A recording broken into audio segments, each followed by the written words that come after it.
Hey guys, it's Nixie, and today I wanted to share with you a Skirmish 7 Blitz deck that is quite different from the previous Blitz decks because we're going to be rocking the Decimator, and I think it's actually pretty good. Now, I didn't get to test this deck out at an actual skirmish, so I can't say how good it actually is, but we'll still show you some of the gameplay later on that I captured on Talishar to show you what it can do. And I think, maybe you could decide if you want to try it out in the rest of the remaining skirmish season. So the reason I want to try and build this deck is because this skirmish season we are allowed a sideboard. So a lot of people can bring in D-Reacts now. So that makes Downblade have a harder time getting those counters. But the Decimator doesn't really care about D-Reacts because it'll have its value if that's the only card they play.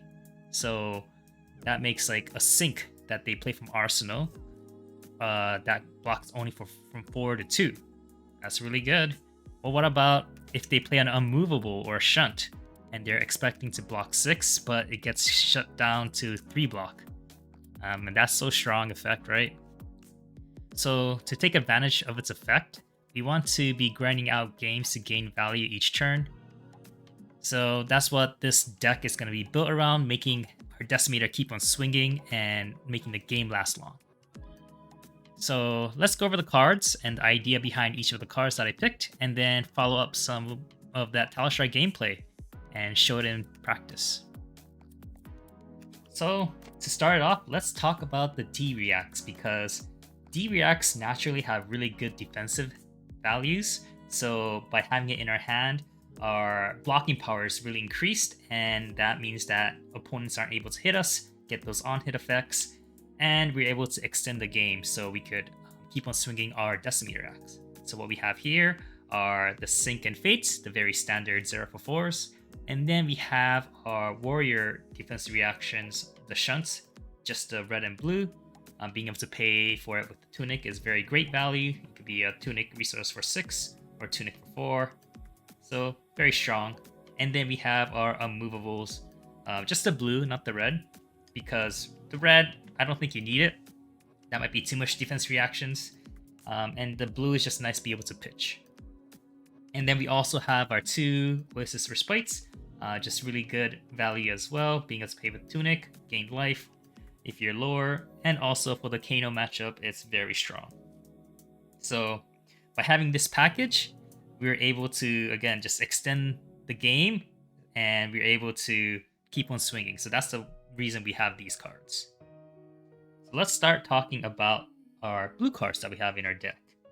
As you can see, we actually have quite a bit because our Decimator costs 3 to be able to swing. And we want to be swinging each turn if possible after blocking. So, that might mean we end up having like 2 blues per hand or something. So it's sort of like a Guardian deck, right? With the amount of blues we're going to be running, but just not as much. So let's go over the cards that I've chosen. So first we have our great Warrior staples, Hit and Run, Warrior's Valor, Glint. So these 3 allow our weapon a threat to swing again, which is nice because you're swinging the first time for 4, and then you're swinging the second time, you could pump with bracers for 5. Normally you're not trying to swing twice, but if your opponent lets you, then you'll do it, right? Maybe you swing for, like, if you had a Glint and another blue in hand, you swing with Decimator, play the Glint because they block from hand, and then you draw another blue and you can swing again.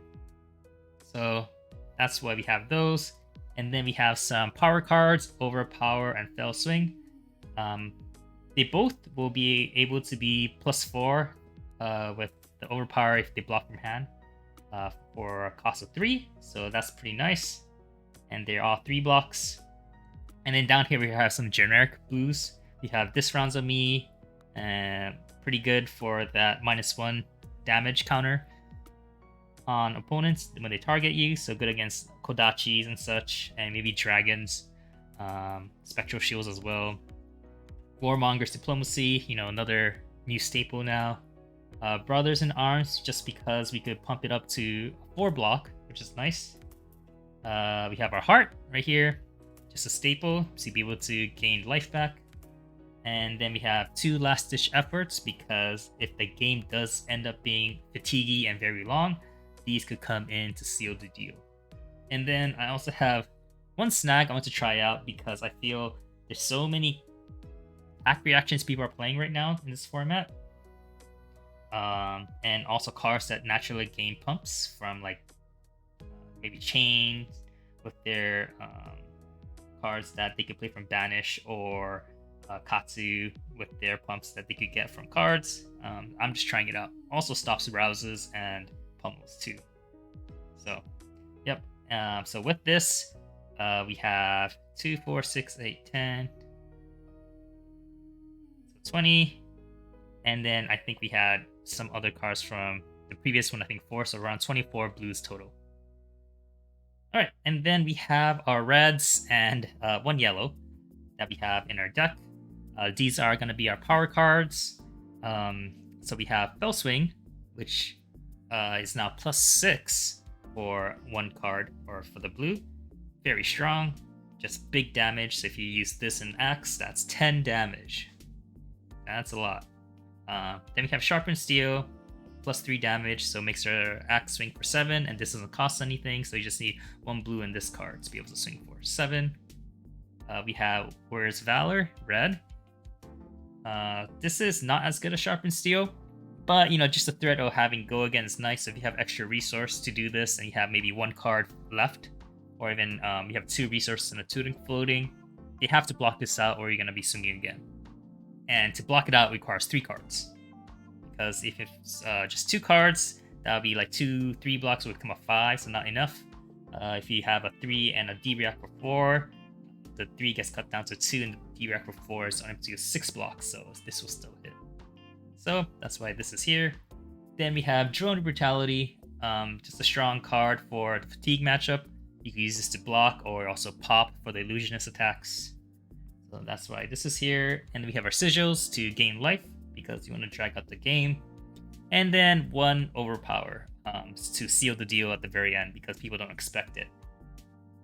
You could also maybe have a route instead of an Overpower, which I think is pretty good.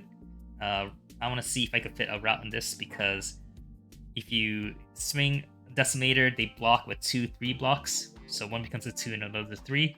You could route and send the 3 block back, so you actually do a lot more damage. That's 7 damage because it's 4 plus 3 more, so 7. Route. So, could be good. And then we have 1 Ironsong Determination, just so that we could close out games if needed, or going turn 1, playing first, have Determination and just like swing really hard with Sharpened Steel, Fell Swing, and chip a lot of damage, or get equipped, which is good too. So yeah, that's our cards. And to close off, let's look at our equipment. All right, for equipment, we just have our Great Axe and Tunic. That's what we're going to be rocking every single time. And then we just have different headpieces, feet, and arm slot for different amount of arcanes. So for wizards, you're going to be just having No Rune 3 plus Tunic. For most of the matchups, you're going to be having just Crown, Bracers, and Bolters with Tunic. And you'll swap it out for like different matchups that require maybe No Rune 1, like for Viscerai and Vincent. Not sure if you need for Chain. I think you need for Chain too, because I don't think you erased him fast enough. You just want to survive. So yeah, that's the deck. And now let's look into how the deck actually plays on Talishar.